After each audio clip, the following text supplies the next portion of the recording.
Renewables Centre. Recording in progress, everybody. And so today I have with me a number of my team from Business Renewables Centre. You might want to wave. I have Chris Briggs, one of our technical directors. Also have Jonathan Prendergast, one of our technical directors also, and then Alex Nasser, our project officer. Thank you, guys. So today we are delighted to bring this second in the retail PPA sessions to you, and it's our third online session. If you've missed any of the prior sessions, please feel free to jump on and view the recordings. They are available online, and we'll post that link in the chat for you. We also today have a couple of industry speakers who will join us to share their retail PPA experiences for the more advanced session. We have Stuart Pearce, Director of Environment and Climate Action at Bupa Asia Pacific, who's kindly agreed to come and talk to us about his PPA. We also have Ben Waters, co-founder of Presync, who will also join to discuss some common PPA challenges and how to manage them. So before we get going, on the next slide, I'd just like to acknowledge the traditional custodians of the lands on which we all meet today, and pay my respects to their elders past, present and emerging. And for us in Sydney, that's the Gadigal people of the Eora Nation. Next slide, just quickly, if you are joining us for the first time, Business Renewables Centre is Australia's leading organisation for off-site renewable energy procurement, especially via corporate PPA. We provide training, guides and templates, updates on market and policy, and connection and other information via our online services, and also via training and webinar events, which happen about every 4 to 6 weeks. So we've got about an hour and a half today for this session. Just here is a quick snapshot of our new buyer's diagnostic tool. It's been around for a few months now. If you haven't used it already, it's there on our website to use for free. It can help you to understand which of the various off-site renewable energy procurement options might be an option for you. And we tend to focus obviously on the off-site renewable energy procurement. We encourage companies to look at their solar, rooftop solar, and also energy efficiency. When they've exhausted these options, to have a good look at green power LGCs and power purchase agreements or PPAs. Just on the next slide there. So today is part B in the Retail PPA Masterclass stream, and it's focusing on some of the more advanced aspects of retail PPAs. We will talk to you about concepts like firming and various options. Don't lose heart if you don't catch on right away, or you might in fact catch on right away. We have lots of information about it to offer you. So some of you might have joined for our previous sessions on the 29th of March or the 5th of April. But if not, as I said, they're recorded. As Jade mentioned, please pop those questions into the chat. Also to let you know that we will be delivering, and unfortunately it says there in the graphic, 2 hours in person, will be a 1.5 hour online session on aggregation or buyers groups on the 6th of June. So just get in touch if you'd like to join that, or you can register online for that one, because it will now be held online. Jade, I think we had a question from our previous session before I jump into the course goals, and there it is there, so I'll just read it out. This is about PPA for changing loads. So one buy here, we have multiple temporary sites across the eastern states, which we occupy and then vacate while undertaking building construction. What options exist for us? So essentially, it really depends on what portion of your load those sites are.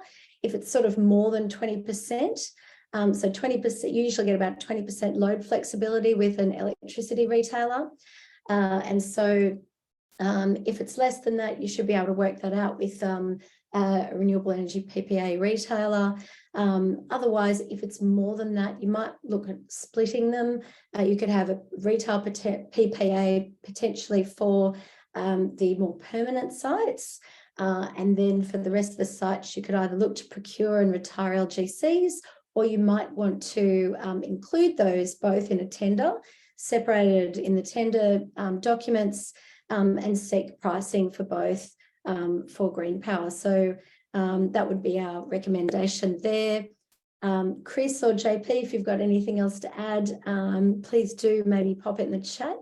But we'll just move on now to this course. And so for today, we're going to be looking at the different types of retail PPAs with case studies to illustrate how each of those three types work. The terminology that we use is fairly standard across industry, but you might find there's a little bit of different terminology for these types, but the concepts are the same out there in the market. We're going to talk about navigating your internal support, and also in particular common challenges where Ben will jump in and give us a couple of his thoughts there, how to manage those. We're going to talk about best practice in PPAs and how to assess your tenders against best practice with a couple of examples. And then we're going to give you a little bit of information on where to learn more. And obviously we'll also have that fantastic presentation from Stuart coming up shortly. On to the next slide. Just a little snapshot here to remind you of this stage of the process, this sort of early stages, steps 1, 2, and 3 in the overall renewable energy procurement process. So we're sort of sitting around the understanding the options and building internal support phases with this particular presentation. That roadmap is available on our website and is quite useful for people starting out wanting to understand the process. So now I'm going to hand it over to Alex just to do a quick poll. Thanks, Alex. Thanks, Jackie. Yeah, so we like to start some of these sessions by getting people involved, and a bit of an icebreaker here is to figure out, how much do you know, and did you come to the last event?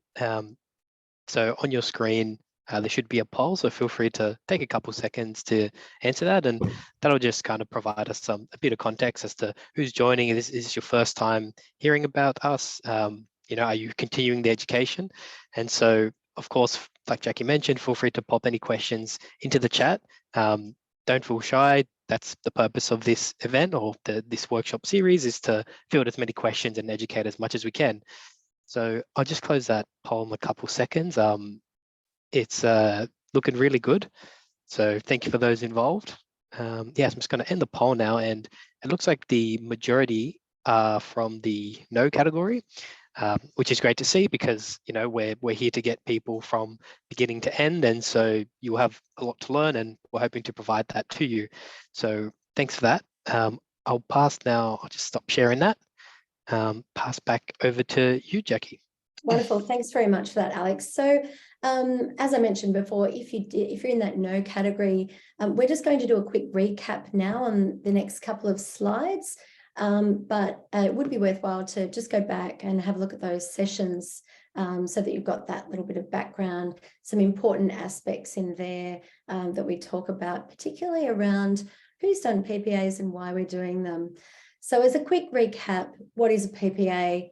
It's a contract between an energy buyer and energy seller, whereby there's a guarantee that that energy being purchased has been purchased from renewable energy project, i.e. solar or wind farms. Some of them also potentially including battery. Importantly, it's for an agreed price, volume, and term.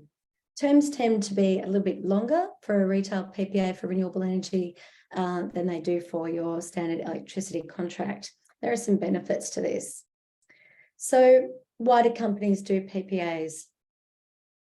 So we have, surveyed a lot of people across the industry, and this achieving environmental sustainability targets really is one of the most popular reasons for doing retail PPAs. So many of you would have set or be looking to set net zero or renewable electricity targets and looking to procure renewable electricity to address your scope 2 emissions via a PPA, or at least in part if you've already got a bit of solar. And so especially where you have got some energy efficiency or rooftop options have been exhausted, or you're in a building where you don't have control over that. So PPAs, importantly, can also offer opportunities in scope 1 through electrification of things like fleet vehicles and processes for some companies, and also in scope 3 by engaging with your value chain. We're doing a bit of work in that area at the moment. So yeah, please stay tuned for some of that separately from this session.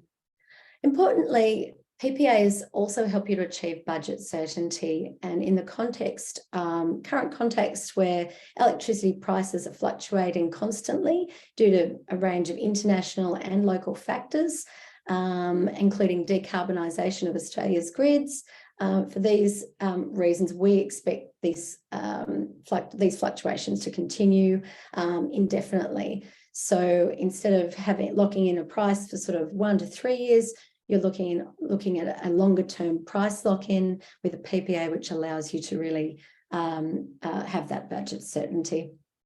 And finally, PPAs can also help you to deliver social and environmental project co-benefits where these are sought during your tender process. So it's something that we really like to encourage organisations to do, and we'll revisit this concept when we get to our best practice principles. Next slide, please, Alex. So for small to medium energy buyers, so you might be a large brand, you might be a small brand, a large company, in fact, but with a smaller energy usage. So we say small to medium, that's what we're talking about, is your energy usage size or load. And the key options that we talk about with energy buyers in this category, they are a number of those I've just mentioned there. We have obviously retail PPAs, which we're talking about today. We have green power and LGCs. There are also options around aggregation. Now that's group buying, which I mentioned we will talk to in a final session on the 6th of June. There are also a range of sort of alternative options that we have a little bit more detail about on our website. So now I'm just going to hand over to my colleague, Chris, who's going to take you through just a quick recap on how PPAs are structured, retail PPAs, their features, and then we'll talk a little bit about the various types. Thanks, Chris. Thanks, Jackie. Yeah, so a quick recap on the basic features of retail PPAs before we dive in a bit more detail and unpack some of the different kinds of PPAs. So just to recap, we're talking here about PPAs where there's a retailer acting as an intermediary between you and the project. You can see in the graphic down in the bottom right corner the basic representation. The major alternative is what's called a wholesale PPA or a virtual PPA, where you're negotiating directly with the project. So we're only talking here about ones where the retailer is in between, basically integrating the power purchase agreement into your wider electricity bill, and means you don't have to do all the negotiation directly. Terms, they can be as short as 3 years. Some people would argue that isn't really a power purchase agreement, so typically 5, 7, and 10 years. The scope of the market, it can go down as low as 500 megawatt hours per annum, but typically it's at least several gigawatt hours per annum, so several thousand megawatt hours and upwards. We'll talk about firming next slide, but there are costs associated. There are greater transaction costs typically with a retail PPA than a standard tendering exercise, because there's more complexity and detail to work through. So you will typically need to engage a consultant to advise you. And I think we've probably touched already on some of the benefit and limitations here in the last slide, so I'll slip straight past those. So next slide, we're going to talk, I guess, and unpack in a little bit more detail the different kinds of retail PPAs. And one of the key ways in which they vary is the approach to what's called firming. Firming is essentially how a retailer or the energy system at large takes a variable power supply like solar and wind and packages it into a standard, reliable source of electricity and how that's priced. So we've, as a way of understanding the differences, organised them into a spectrum from lower to higher price in terms of what the retailer charges and what you see in the PPA. And then along the bottom axis, the variability in the price that you might receive. The backdrop to this is that the wholesale electricity market is extremely volatile. Prices can range from a cap of $16,800 per megawatt hour and actually go negative on occasions when coal-fired power stations find demand really low and start basically bidding to make sure they're still being dispatched. The average in New South Wales over the last year has been around $100 per megawatt hour, which is a bit higher than usual. So when a retailer packages up your electricity into peak, shoulder, and off-peak, they're using a variety of instruments such as hedging contracts, forward contracts, to be able to provide a stable price and average that up. But of course, there are costs associated with that, which they pass through. So the approach to firming and how that mixes with your renewables PPA is one of the key ways in which they vary. So from left to right, up the top there, the simplest option is just simply a standard retail contract that buys green energy certificates on the side, maybe through Green Power, maybe through a direct contract via your retailer from a project. Simpler, but I guess less value, as we'll see in a moment. And we covered these really in the past session, so I won't say too much about them. When we get into, I guess, more core retail PPAs, one option is full firming or fixed price. So there are some retailers that will offer you a 7 or 10-year deal with everything included, a fixed price. More typically, you'll get a fixed price for the PPA, then with some mechanism to reset the firming costs. So how do we deal with the situations where the PPA supply is less than what you need to consume, or vice versa? How do we deal with the situations where you might have surplus generation, you're using less than what you've contracted through your PPA, and so it gets sold?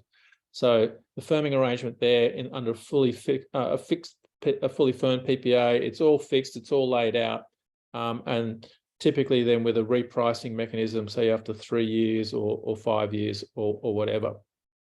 At the other end of the spectrum, then you have a retail PPA with full wholesale price pass-through. So if the buyer, in this case, let's say they have a PPA that covers them for, say, 80% of their load, then the remaining 20% varies fully in line with whatever the spot price is in the wholesale price market.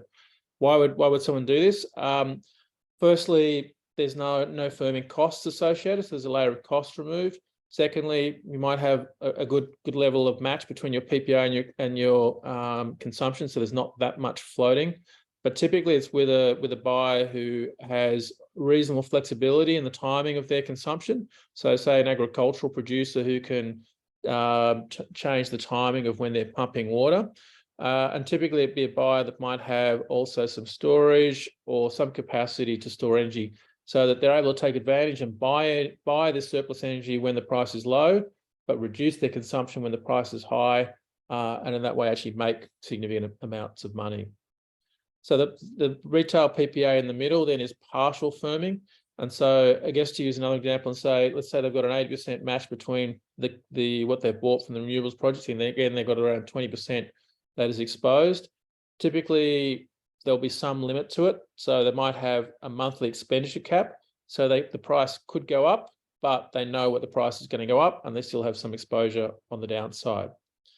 A couple of points to note here. One is that there are a whole range of factors that affect the pricing. You might have a fully fixed firm PPA that just has access to a really good price from the solar farm, so it's cheaper. So it's not necessarily the case that you're going to get bids and you can see the fixed price and then the partially fixed price and then the wholesale price. There will be a mix, but we're providing you, I guess, with a framework and the underlying drivers here. Secondly, typically people will often talk about how the risk from left to right here increases, but another way, or perhaps the better way to think about it, is that each comes with a different type of risk, and which one suits you depends on the circumstances of your organisation. So take the fully firmed PPA, which appears to be the most stable and safest option. What that is effectively doing is taking out your risk to upside price risk, to price increases. But it's possible, of course, that the price you strike for that long-term deal might be higher than what the actual price of electricity turns out to be in the long term. Some organisations, that's a risk that they're very concerned about, and so they're not so interested to go into that arrangement. The PPA with a full wholesale price pass-through, obviously you've got the exposure here to higher prices, but if you have a good load match and if you have flexible demand and storage, then you can turn that risk into an opportunity to save money and to make money. And then you have the option in the middle, which has a little bit both ways. So if it's got 80% covered by PPA and 20% which is exposed, if prices go down, then their price in that 20% will go down. And conversely, over time, they can also potentially make some money if they can reduce their consumption during the really high price periods. So I guess one of the points I want to make is that every option comes with a different mix of risk when it comes to finances, and organisations need to think through which mix actually works best for them. So to try and illustrate this more tangibly, we've got a case study for each one. So going to the next slide. So the fixed price option, it's probably not surprising to learn that most smaller organisations end up on some type of fixed price PPA, and we'll have a case study soon from Bupa. But this is a good one from Northern Beaches Council. So they were given authority by their council to go and explore a renewables PPA strictly on the condition that they could demonstrate to a reasonable level of certainty that their prices weren't going to go up under the arrangement. What they ended up with was a deal with Iberdrola for 100% renewables. They got initially they had a 5-year fixed price agreement. Then Iberdrola came back to them and said, well, we'll give you another 2 years and we'll give you a significant discount on your green certificates, on the LGCs. And so they did the maths and basically worked out that even though the electricity reset price formula, the firming price could go up, they were confident they would still end up ahead over 7 years. And then the 7 years also includes potentially an option to extend that deal past to 10 years. It also includes provision to expand their portfolio into new projects that Iberdrola is signing up. So a reasonably clever arrangement, which was able to provide a fixed price and provide the sort of guarantee they were looking for, but still with a little bit of flexibility over the longer term. Next case study. I might just add too, while you're jumping to the next case study there, I've popped into the chat the workbooks that will be available to you will also have these retail PPA types and how they work within an explainer in that document. And also these case studies will be available, so you can have a little read through if you prefer to do that. Thanks, Chris. Yeah, obviously we have to move pretty quickly in the workshop. So second case study is our host, City of Sydney, walking the walk. So they signed a 10-year PPA with retailer Flow Power. It was contracted with a wind farm and a solar farm under construction. They also included a preference in their tender for some community solar. And so the retailer included a PPA with a small community-owned solar farm as part of that deal. Overall, they could see from their PPA they would get around about an 80% load match.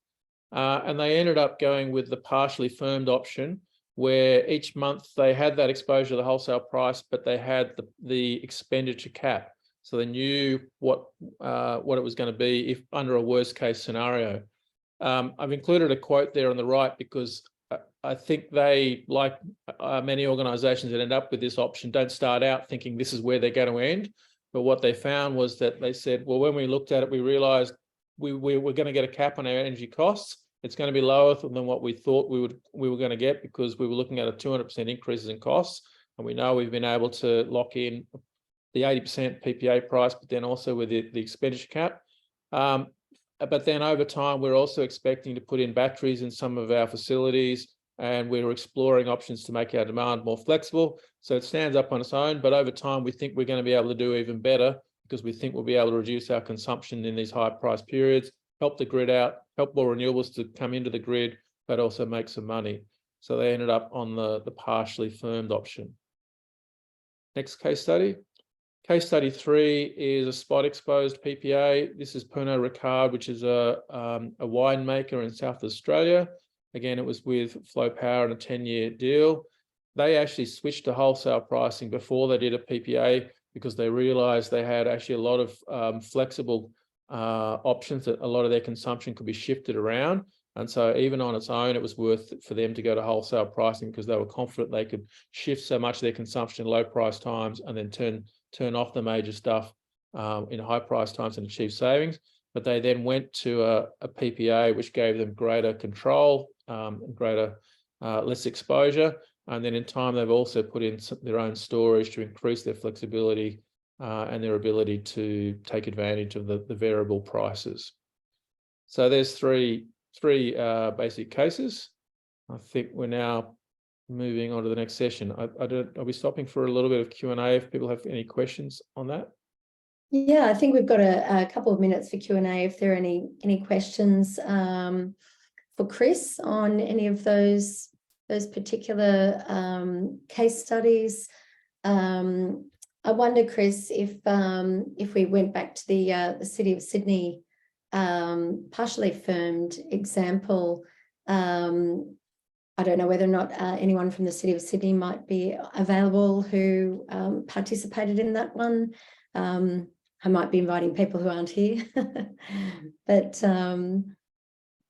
if anyone's got any questions on that one, it does say, oh, there's Jade. Thanks, Jade. Oh, good, Jackie. I was just going to say that, yeah, the colleagues that were involved in this aren't on the call today, but always happy to answer any questions that anybody has.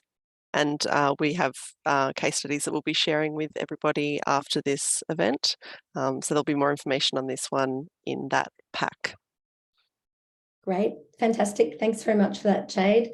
And it looks like we probably don't have any more questions, so we might move on to what is a really important aspect of PPAs, and one which people tend to find often the most challenging, which is building internal support.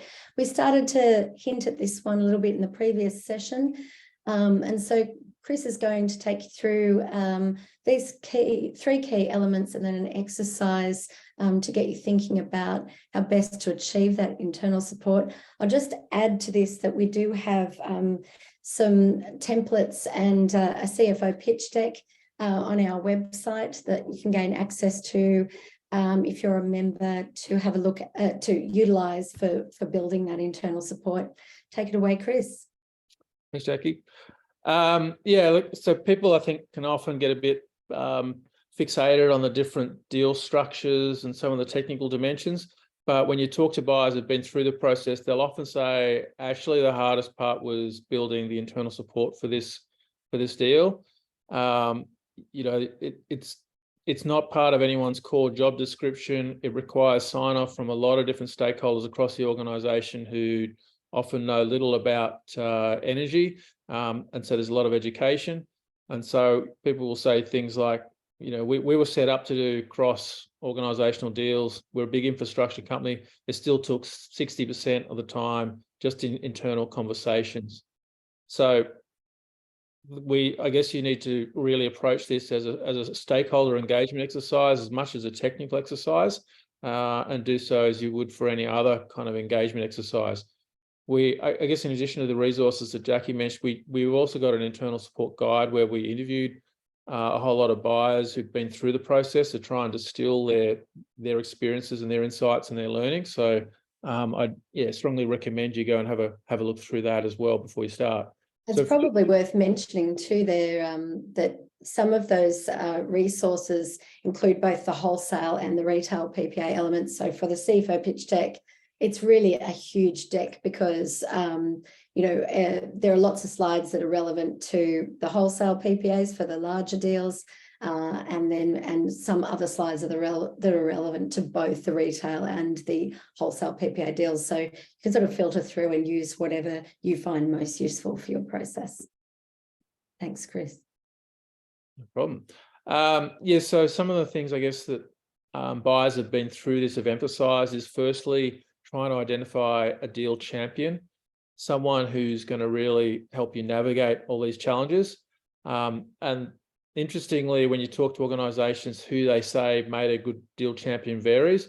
Often, as you might expect, it's a senior executive or someone in a senior management role who's a bit passionate about it and will make sure you can find your space in a busy, crowded agenda for something it often finds is difficult to find space for. But other times we've heard people say, oh no, it was a project manager or a site manager who's just a really good communicator, been in the business for a long time, had really good relationships, and he was able to build this amazing coalition of support across the organization. So the actual person might vary, but you should be thinking about who you might want to identify as your deal champion. Secondly, I guess we've got a list there of some of the key types of stakeholders we typically find that you need to engage with, and a lot of different processes. Sometimes people just have a core team. Sometimes people set up working groups which encompass the organisation. But the key thing here, I think, is that you should be thinking about developing an engagement plan like you do with any other major engagement exercise. So you map the stakeholders, think about their interests, how you're going to engage them, what's the timeline, and decision points. Thirdly, there are obviously a lot of different variations in the culture of organizations and therefore how you might approach it. Some are more hierarchical, some are less hierarchical.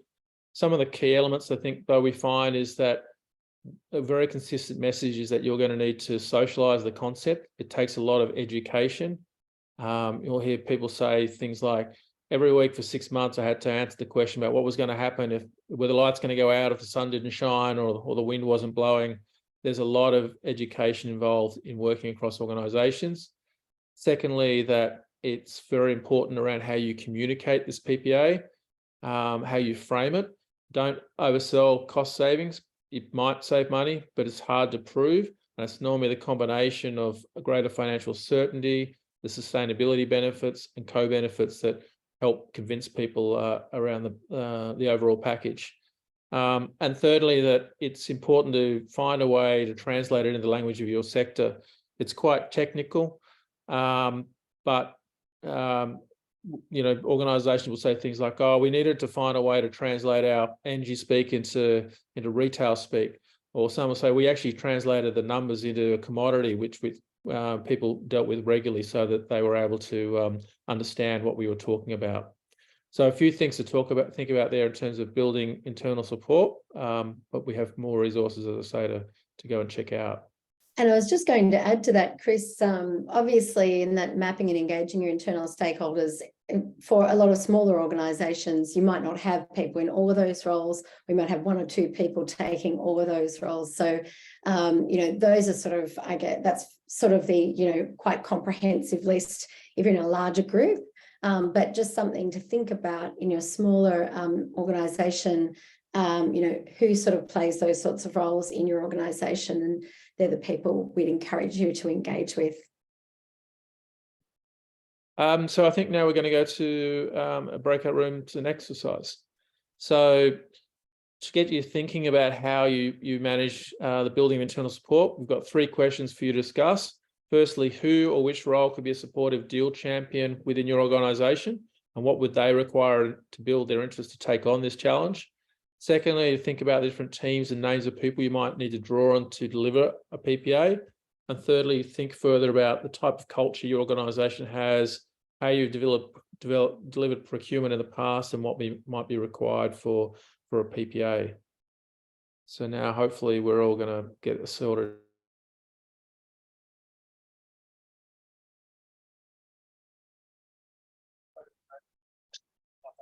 I've got a question, Jade, that came through from Chloe in my group. Yes.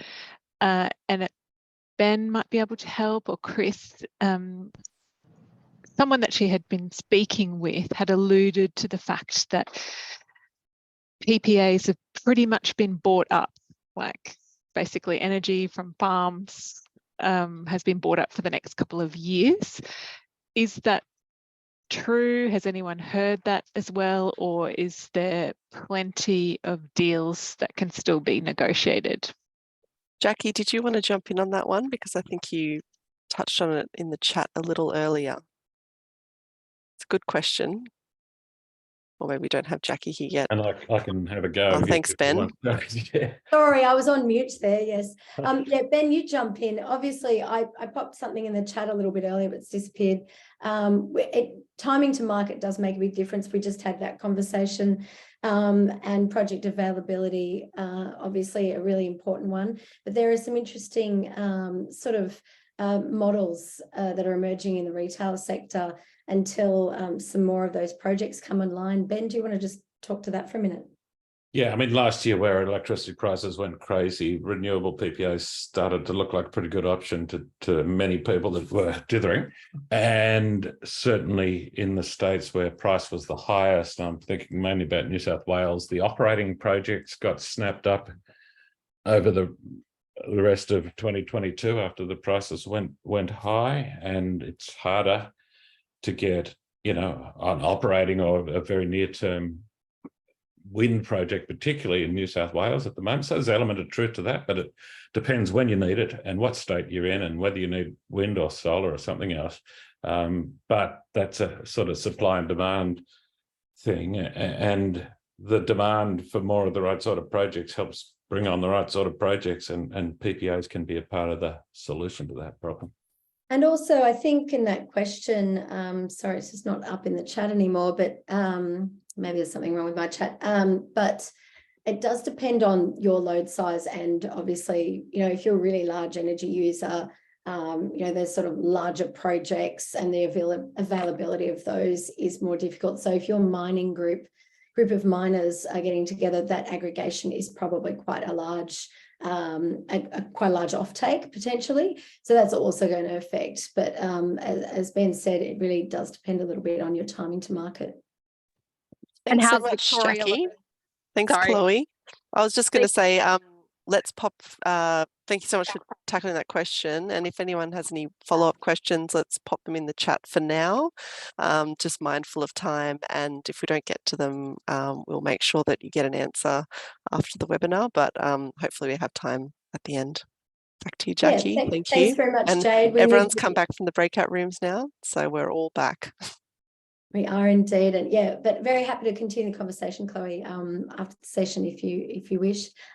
So look, this is really a little bit of a snapshot of some of the common challenges, particularly coming out of that building internal support conversation. Where you are looking to convince your internal stakeholders about locking in for a longer term. So obviously, there are some challenges there, particularly if the best price comes in at, say, sort of 7 or 10 years. And so that it really is something that, it can take CFOs a little bit more time to get their heads around, particularly if you've been on sort of a progressive purchasing or 1 to 3 year contract. So it's important that the benefits of that longer term price certainty are explained and even quantified. Going to market for multiple time options can actually be a good way to demonstrate that value. Also, environmental claims can be a bit of a challenge in terms of what you're going to do with them, whether you're going to sell them or retire them. And a lot of that decision really comes down to what your goals are in terms of what you want to say around net zero out there in the market. Obviously, we encourage organisations to retire those. Some companies need to do some sales up front to make the deal more financially viable, which can be an option for some. Just pure cost. So depending on when you go to market, whether or not that cost compares with standard electricity contracts out there. But what we encourage you to do is to go with a well-rounded pitch. So don't pretend that you know what the price is going to be like in 10 years' time. No one knows. We don't know. The experts don't know. It's really about taking a position and getting everyone comfortable with that position for more of a sustainability and a price certainty outcome. Then finally, on project risk, not a really big issue for, generally speaking, for retail PPAs. That's basically whether or not that project will come in on time, or whether it can be be developed and on budget, and therefore that price being able to be met that you've agreed to without the developer falling over. But when going through a retail, a lot of that falls back to the retailer rather than from the developer to the retailer, not to you. And that's one of the appeals of this type of model. But look, I'll just hand over quickly to Ben. Ben, you might want to shed a little bit of light on current situation in terms of some of these factors in the market. Yeah, thanks, Jackie. So, well, maybe taking them one at a time. On term, yeah, that's an issue. I've facilitated PPAs between 5 years and 10 years, but I think we'd say that 10 years and 7 years are much more common than a 5-year term. We want to have some impact for the project. Trying to get a new project built is the kind of the nirvana here, and a longer term offtake of electricity and certificates is the best help you can get to a new project trying to get started. So the longer term, I would encourage people towards, and it's certainly harder to get approval for a longer term than a shorter term, but you'll have greater impact and you'll get a lower price at the longer term. So it's probably worth spending some, internal stakeholder capital on that subject, particularly if we're arguing that PPAs give you cost stability in what's going to be a very turbulent decade of electricity price, as well as probably lower prices. And yes, it's very hard to say compared to what, but you compared to the prices that we know now in the futures market, PPAs, I can tell you, generally look cheaper and more stable. So there are some good reasons. If you want cost stability, you might as well go for a slightly longer term. If you're going to go through all the pain of the approvals for a 5-year deal, why don't you get it out of the way for 10 years? Get a decent long term, you'll get a better price, you'll give the projects more support. And it also depends how much you love procuring electricity. You don't have to procure electricity again for a decade. Many people would see that as a good thing. Certainly saves a lot of time, doesn't it, from the procurement team's perspective to have that locked in. Yeah. That's great. We'll have to move on in just a minute. Sorry, Ben, but if you've got, we'll just jump back to that slide. Anything else? And let's go for cost. I think because cost is always the biggest hurdle, and it's nice if you can start with an environmental driver, though not everyone does. But cost, as I said, I think we know that the cost of the PPA, it'll be demonstrably cheaper than the futures price. I'd be surprised if it wasn't, because we've been doing these things since 2018, and in every environment, they've been a bit cheaper than the futures price, which is your business as usual equivalent. So it's really more of if we know it's a bit cheaper in the first few years, it's about what happens after that. And it's a buyer's regret about, oh yeah, all right, I'll get some savings now, but what if I miss out on some savings later? I don't think that's a great approach. I think that it's a risk question. I think flip it on its head. How much is your organisation enjoying the roller coaster that is business as usual electricity procurement? Understand what the risk there is in that, and many of you have just seen it. If you've procured electricity in the last 12 months, we've certainly got customers whose electricity retail component quadrupled. All right, so that was probably not forecast by anyone much, but that happened.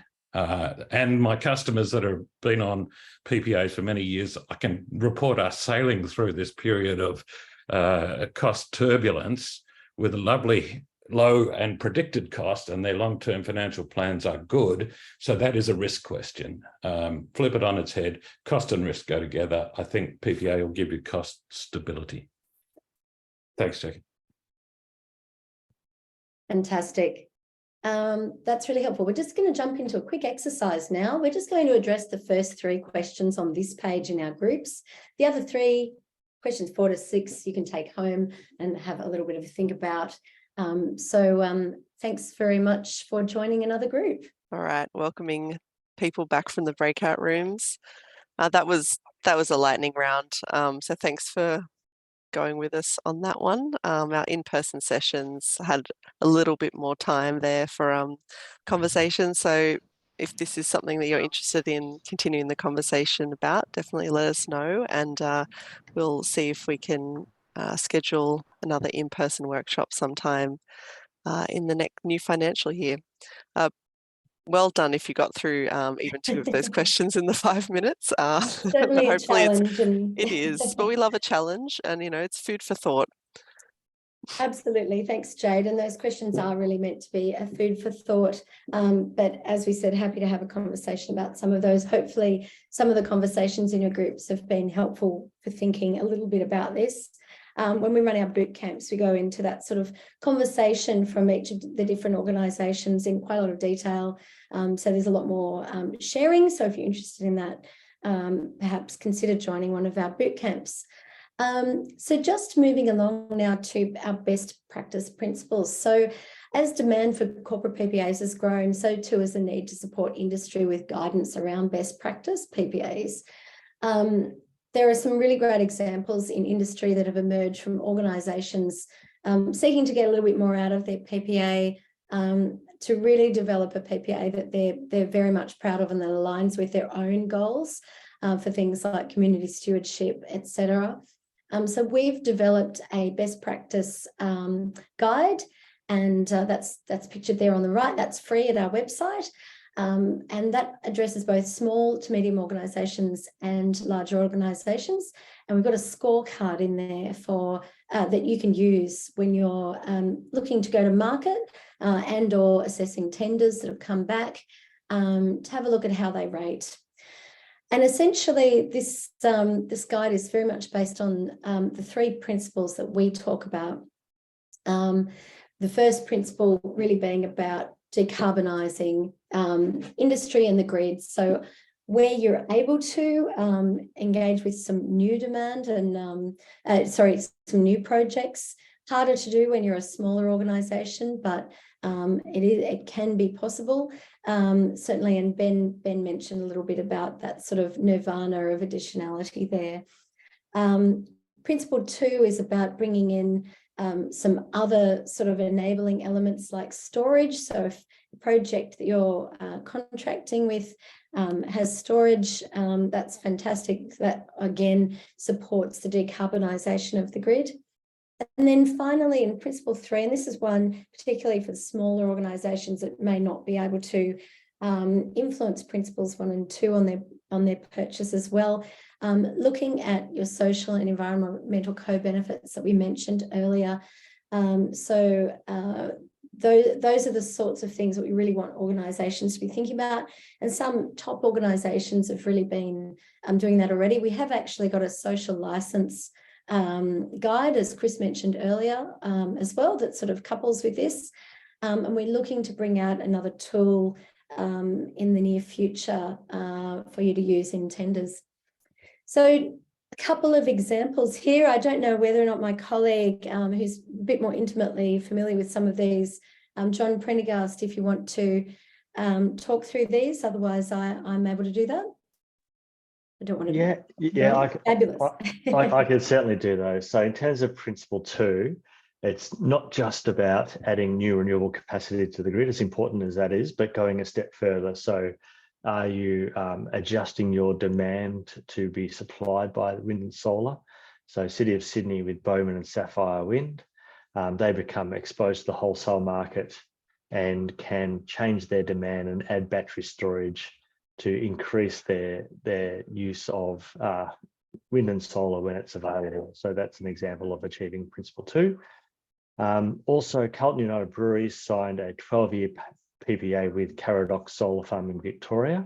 The contractor building Caradoc Solar Farm initiated a lot of employment practices to improve or reduce social disadvantage by employing 90 people who are long-term unemployed, 38 from Indigenous background, and 70% that had never worked on a solar farm. So tapping into some of these social benefits that can be achieved through the construction process and operation process of the solar farm. So principle 1 is about additionality. 2, helping the grid become more renewable by additional means, storage, demand management. And principle 3 is social license opportunities for with PPAs and construction of new projects. Thanks very much. That's great, Jonathan. So we're going to move on now to a presentation from Stuart Pearce, Hopefully, Stuart, you're on the line now and able to unmute yourself.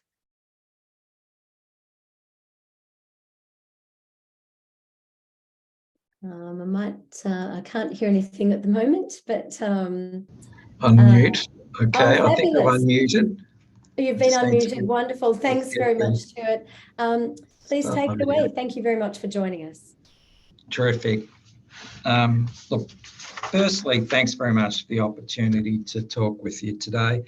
Renewable electricity is a great topic to be talking about, and it's a great initiative for organisations to be looking at and involved in. So what I wanted to do today was just set the scene a little bit, do some introductions, talk about Bupa, talk about the drivers for our PPA, a little bit about the process and timelines that we followed, what we achieved out of it, and then lastly, my reflections on what I think the key success factors were. And obviously it'd be great if we had some time towards the end for any questions you might have. So maybe if I just, Alex, if you can flick to the next slide. First question I always get asked is, what does Bupa stand for? Well, Bupa stands for British United Provident Association, and it's just a corporate structure, an old English sort of corporate structure. Key point is we're a healthcare company. Worldwide, we've got about 43 million customers and 82,000 employees. In Australia, we've got around about 4 million customers, and I'm not quite sure how many employees. We do have 5 lines of business: our health insurance business, our aged care business, which is kind of critical to our PPA, optical stores, dental stores, and medical services facilities. So we've got a mix of large sites and small sites. Our optical and dental sites are small sites, and they're on green power contracts, which fits their needs perfectly. Our aged care homes, pretty big users of energy. They use natural gas and LPG and a lot of grid supplied electricity. We use it for heating, cooling, laundry, cooking, lighting. And a couple of other key points about our aged care business. It's highly regulated, which we're always mindful of when we're dealing with that business unit, and limited opportunity to load shift. So I think we'll talk about load shifting a little bit earlier. We really don't have the opportunity to do that. These are critical functions for our residents. We don't have storage as well. So kind of in the back of our mind when we were looking at the type of PPA structure that would best suit our needs. If we could flick to the next slide, please, Alex.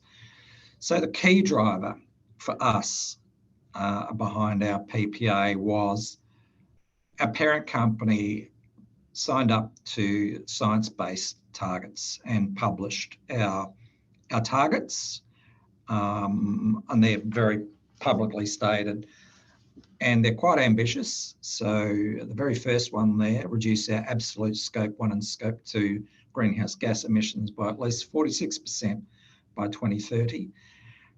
Our part of that is to reduce our carbon footprint in Asia Pacific by 67% by 2025. And for us to do that, that's a pretty tight deadline, and that's a pretty big ask. For us to do that, we worked out that our best bet was to put our aged care homes on a PPA, a renewable energy PPA. Our aged care homes, we've got 59 of them in Victoria, New South Wales, Queensland, South Australia. The total load's about 30 gigawatt hours per annum, but some of the smaller sites are like 90 megawatt hours per annum. Some of the bigger sites are 900 megawatt hours per annum. So we've got big sites and very small sites. The average is about 450 megawatt hours. Look, in some ways, we probably felt we were too small to perhaps think about a wholesale PPA, and maybe the load was too big for green power. So retail PPA kind of sat in that sweet spot for us.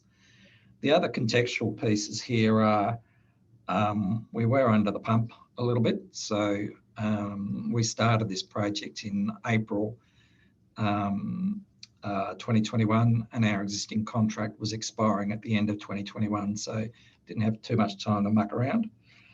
And obviously towards the end of 2021, prices were starting to move, and the retailers were kindly giving us updated pricing on a weekly basis. They don't do it quite so frequently when the market's headed the other way. If we can flip to the next slide, please, Alex. So the process and the timeline that we followed was a fairly standard RFP process. So we did appoint consultants back in April. We were spent a fair bit of time looking at what our requirements were and thinking about those and being crystal clear about those, getting an RFP issued, evaluating the responses, asking for best and final offers from a shortlist, negotiating with a couple of providers, making a decision, and then kind of moving on. I guess the interesting thing here is I didn't start with Bupa until October. So the process had been running for quite some time, and our existing contract was expiring in December. I wasn't overawed because I've spent a fair bit of time in the energy industry, in the energy sector, and well, I felt a little bit under the pump. I kind of knew what had to be done. So what had to be done was I had to be very crystal clear about who the key stakeholders were. And I think you spoke about understanding your stakeholders and their drivers a bit earlier. So that was core. One of the first things I wanted to do, understand who they were, what their key drivers were, and then try and build up what a core list of requirements or what a PPA needed to look like. So what were the bits that everyone agreed on that had to be there, and what were the bits that weren't quite so critical? And the key stakeholders were really the CFO and the Chief Sustainability Officer, and the CEO over the top looking at the development as well. I worked out the key things that we were looking for were fixed pricing. So we didn't want any spot market exposure. Bupa's a healthcare company, and we've got a big insurance business. We've got actuaries, we've got very sophisticated risk management tools and systems, but they're not energy market risk management systems and tools. We don't have any expertise in that area. It's not our core business. So we wanted minimal spot market exposure. The CFO wanted fixed prices so we could plan or prepare our plans and our budgets for the next 5 to 7 years. Needed to be in all states. I didn't want to be negotiating a contract for Queensland, one for New South, one for Vic, one for SA. So that helped us narrow down the potential providers.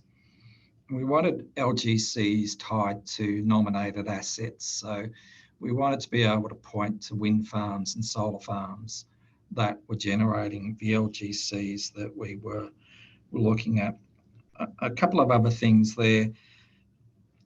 I really wanted operating assets behind the LGCs. I didn't want any project risk. And I think that was something that came up before as well with new builds.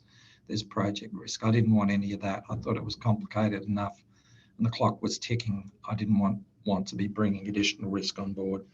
The other thing I wanted was spread of technologies, and I didn't want to be reliant wholly on solar, wholly on wind. And I also wanted assets across all of the main states. So if things weren't great in Victoria, things might still be okay in New South or South Australia. The other things that were reasonably important, roll in, roll out provisions. So we do, from time to time, we add new sites. Other sites might drop out of the portfolio. And to get the fixed pricing, we did have to commit to a volume, but we've got volume flex around that consumption. And as I think I said up front, we haven't got a lot of room to move with our energy consumption, so it's reasonably predictable. The key bit for us, I suppose, worth mentioning is just around the LGC provision. Because we're so public about our targets and our SBT targets, and we do like talking about renewable energy and things that we're doing to reduce our carbon footprint, We really spent a lot of time making sure that we were going to get LGCs and we were going to get the volume of LGCs that we were expecting, and we were going to get them from the assets that we asked them to be provided from. So we spent a lot of time on clauses in the contract around that.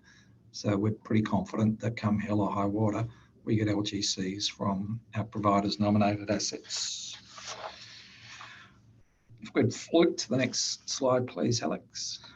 Yeah, so what did we get? We got, I mean, this is the great thing about retail PPAs. We got a very significant reduction in our scope 2 emissions almost immediately. We did meet all our stated RFP, or key ones, requirements. We avoided the spike in the wholesale electricity prices. So we were watching the forward market moving up, but we managed to lock it in, and it was just good luck. But that's not all I say when we're talking about performance bonuses. I say that it was my foresight that predicted these things and locked in the good prices. But going back to a point somebody made earlier, you can't do these things thinking that you can know what price is going to look like in even 12 months' time or 2 years' time. You do them on the basis of sustainability benefits and other benefits. Probably the last point also I think I heard mentioned a bit before was, you know, there are other benefits that you shouldn't probably underplay. And one of those is the positive feedback that these things generate. And we got an awful lot, I should say, of positive feedback from our people when we announced that we've done a long-term retail PPA, and also from our key stakeholders as well. We take trips out to the wind farms and the solar farms. We use their pictures a lot, and it generates a lot of goodwill. Just on the last slide, I'll move through fairly quickly because we've covered probably some of these. For me, the key success factors, just have a clear view of what success looked like and making sure that my key stakeholders shared that view with me. Structured approach, so RFP processes can be quite complex. Consultants are very good at managing those processes.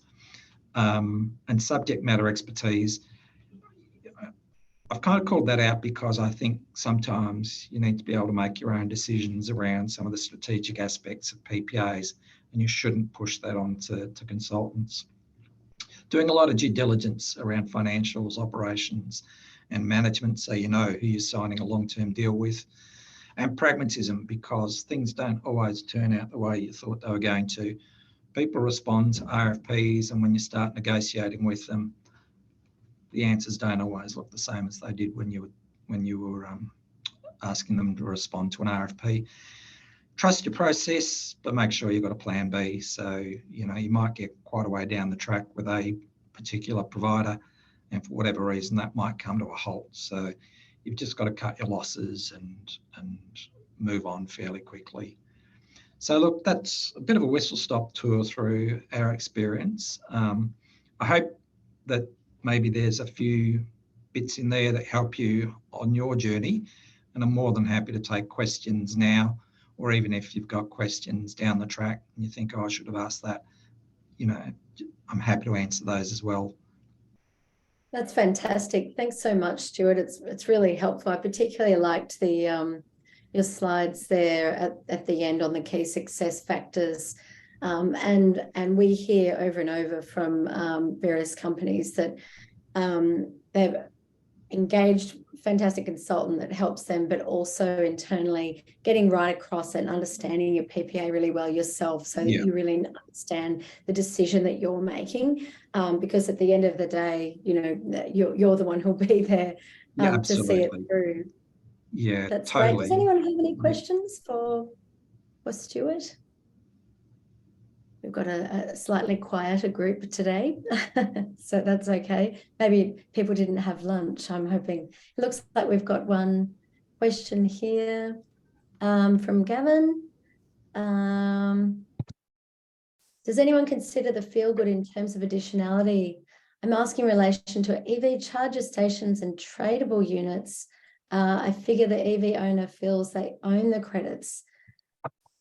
So it's slightly left field. I'm just thinking in terms of, I guess, corporate, for want of a better term, greenwashing. I'm not absolutely not saying this in relation to Bupa, but yeah, just some things have come up recently. And additionality, there's nothing that accounts for what is being generated in terms of the corporate benefit associated with, I guess, marketability. And yeah, I don't know. It's just something I've been puzzling over.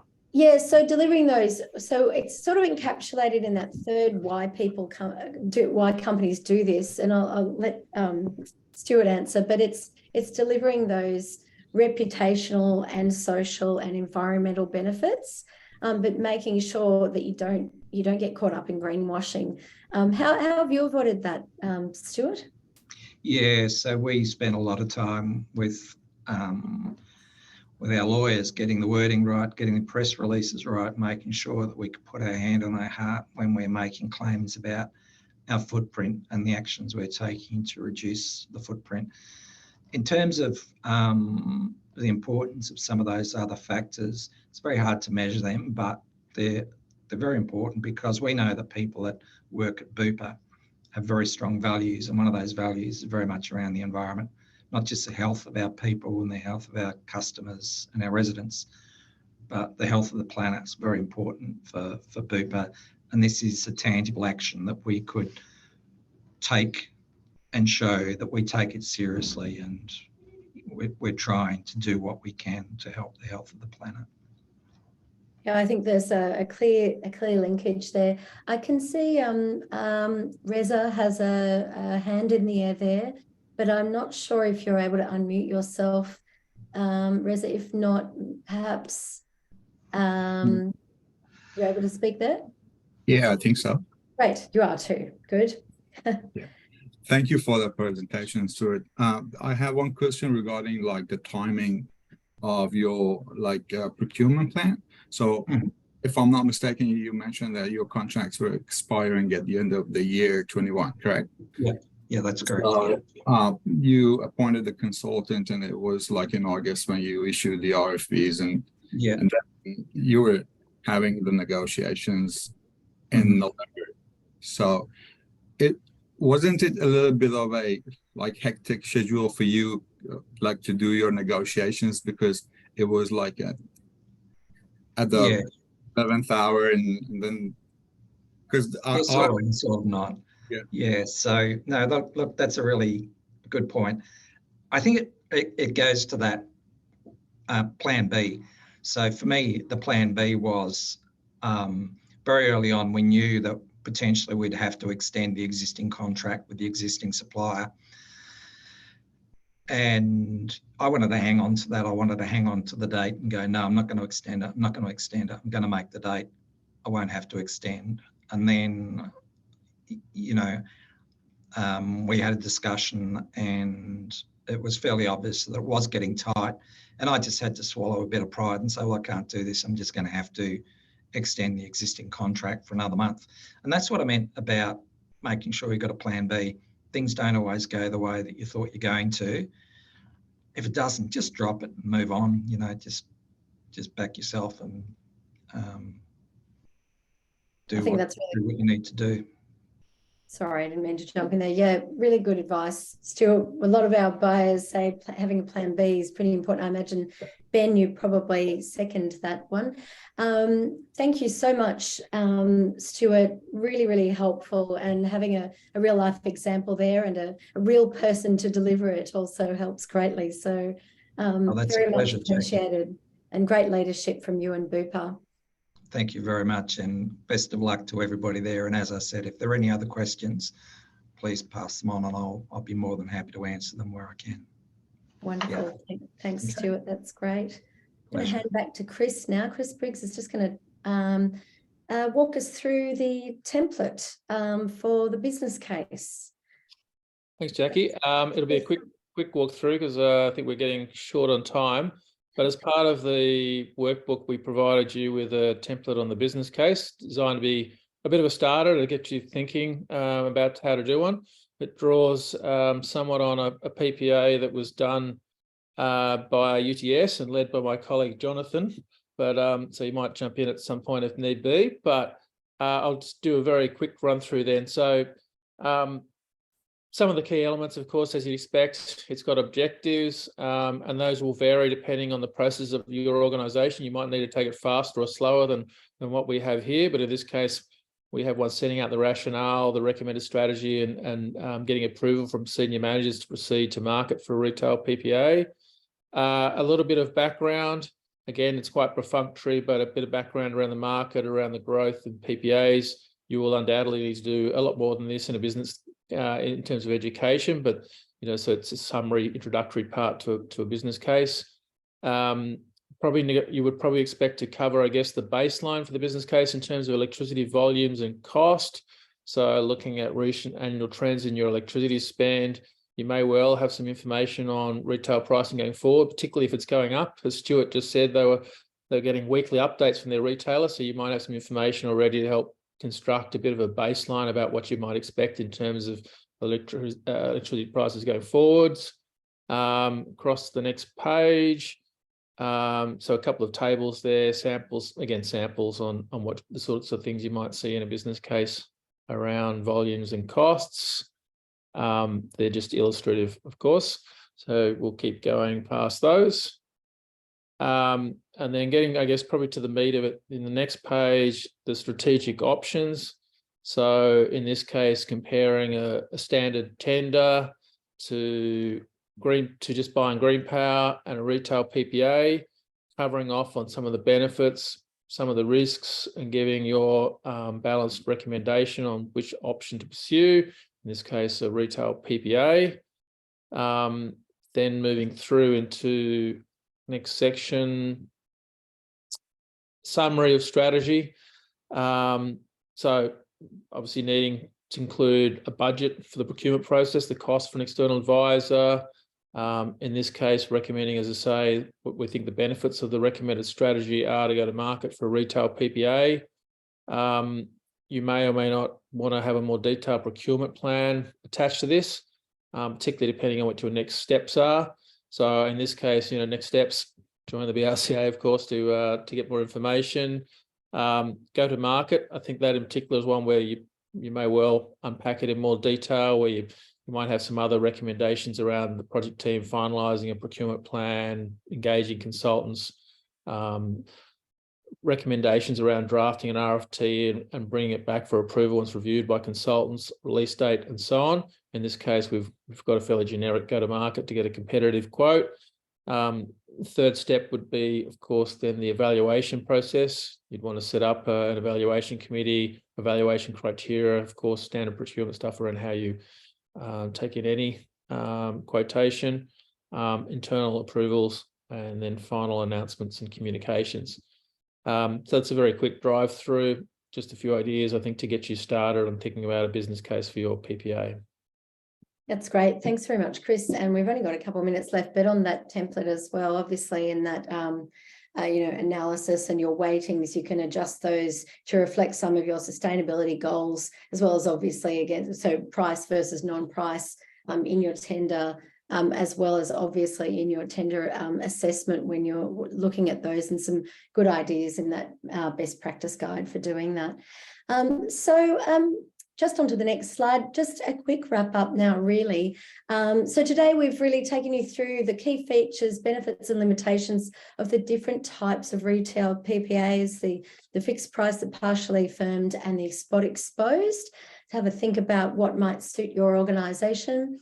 We've talked through some of the common challenges and how to deal with those. In particular, we talked about the cost, the price risk, and also the term length and getting your organisation across that. Some best practice examples, there are more. So obviously, again, check out the BRC-A website for that.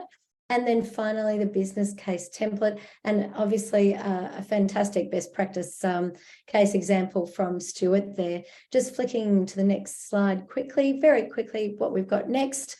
Take a look at the tool online if you haven't already, that is free.